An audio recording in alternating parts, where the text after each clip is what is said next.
Alrighty, today Monster has sent me their Achieve 100 Airlinks to review. Let's hop into it.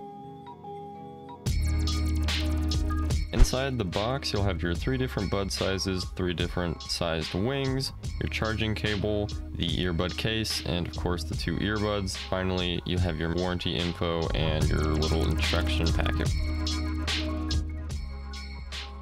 Moving on to the build of everything included, the case is a matte plastic, feels solid enough, not too light and flimsy feeling with the hinge or the lid, anything like that. You have your 4 LED indicators to show you your percent on there.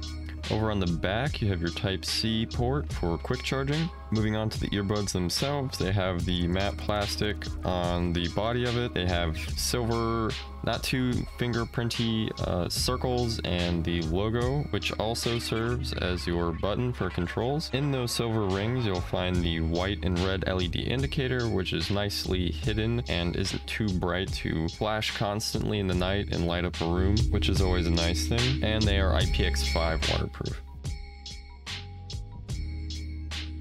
So onto the actual use and feel of them. They fit nicely into my ear. They don't stick out too much. They're not too small. They're not too big. The wings themselves are very solid, which I like, as opposed to some sort of flimsy ones, which are meant to provide structure, but they're too light to really do anything. These are a nice solid piece. Only after about 5 hours did they start to pinch me in my ears at all. The magnet on the lid and the earbuds themselves are strong, but not too strong, and the earbuds stick out enough of the case so you can actually grab them, which has been a problem for some buds in the past, but isn't for this one. As far as battery life goes, one earbud itself lasted me 7 hours until it died, and overall the case gives you a total of 25 hours, so you're gonna have to take half of that for both buds. And the earbuds themselves and the case both charge very quickly. It took maybe an hour to charge the earbud back to full, and the case itself is probably about the same time. Because this is a physical button earbud as opposed to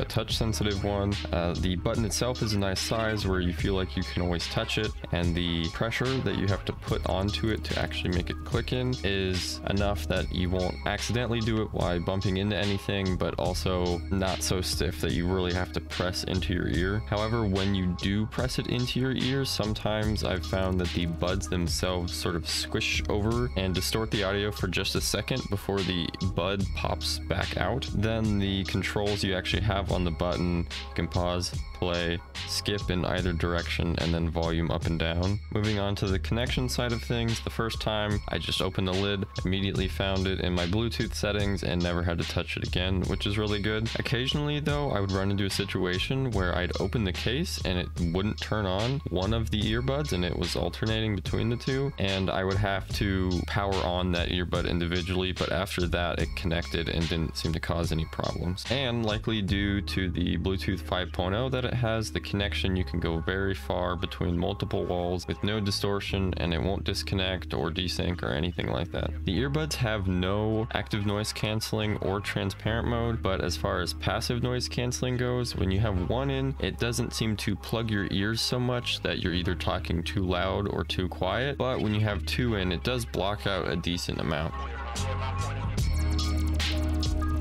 Alright, moving on to the sound. This is kind of where these shine. Everything is very detailed. You can hear every little bit of song or voice that you're listening to. Nothing seems especially strong. It's a very even curve. Even though they present their products as having insane crazy bass, I always seem to find them have a very level amount, where if it is something that explicitly has lots of bass, you will get that. But if it's something that doesn't have bass, you're not going to get it when you shouldn't, and hear something like a deep voice rumble when you don't want it to, which I think is better because it appeals to everybody, not just bass heads. And at the highest volumes, there's very little distortion, and I felt you needed to get up to about that 70% mark to get the full details, because at the quieter ones they sort of fall off, which you'd expect. And the microphone is what you'd expect from a pair of wireless earbuds. Not amazingly crisp and clear, but definitely not bad, and you can take calls on this.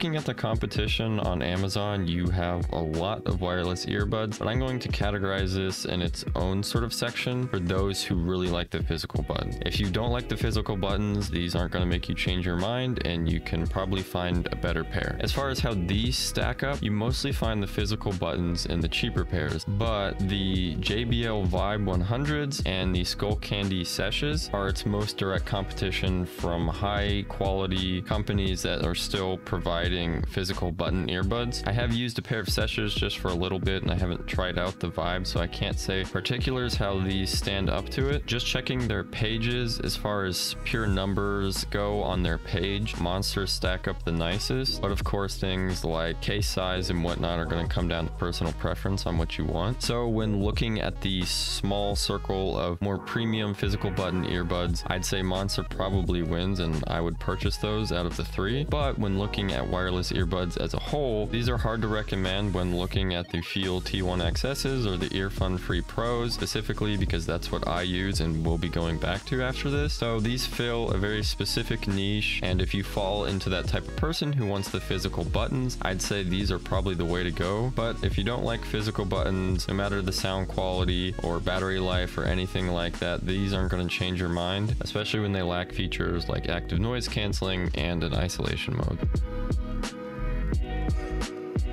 So a bit of an interesting verdict where, yes, it's good if you're in that very specific market. If not, these aren't going to be my highest recommendation. That's everything I have to say, so let me know what you thought in the comment section down below, if you plan on getting these, if I helped you inform your decision or not. And with that, I'll see you in the next video. Bye bye.